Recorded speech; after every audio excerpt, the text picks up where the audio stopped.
Arthur Schopenhauer, 1788 to 1860, was a German philosopher who is best known for his pessimism and philosophical clarity.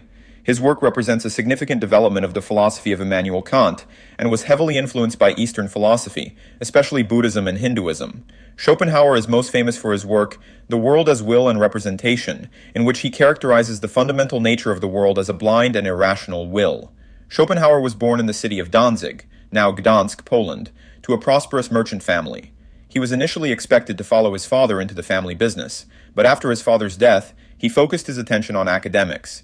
He studied at the universities of Göttingen and Berlin, where he became acquainted with the German idealism movement, though he would later become one of its most fierce critics. In The World as Will and Representation, Schopenhauer posits that the fundamental reality, which he calls the will, is a formless, ceaseless striving devoid of knowledge or purpose. He sees the will as the innermost essence, the common substrate of all things, much akin to what Eastern philosophies would identify as a universal and blind cosmic energy. Our individual will, desire, drive, is, according to Schopenhauer, a manifestation of this cosmic will. For Schopenhauer, the will is the source of all our suffering.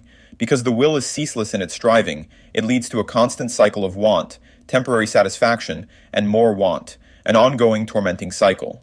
To Schopenhauer, life is thus essentially suffering. This view shows a clear influence of Buddhist thought on his philosophy.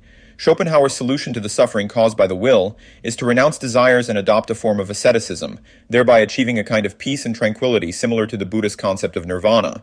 This renunciation is a way to break the ceaseless striving and the suffering it produces. In addition to his central works, Schopenhauer also wrote extensively on a wide range of topics, including politics, psychology, and metaphysics.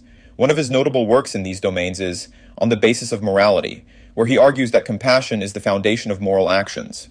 Schopenhauer's influence on philosophy, literature, and art is extensive. He is often described as a precursor to existentialist thought, and his work has been acknowledged as an influence on a wide range of thinkers and artists, including Friedrich Nietzsche, Sigmund Freud, Leo Tolstoy, Thomas Mann, and Albert Einstein. In terms of legacy, Schopenhauer was the first Western philosopher who seriously considered the Eastern philosophy, which subsequently made a significant contribution to the philosophical discourse. Despite his philosophy being deeply pessimistic, it has been influential in understanding the psychological and existential aspects of human life.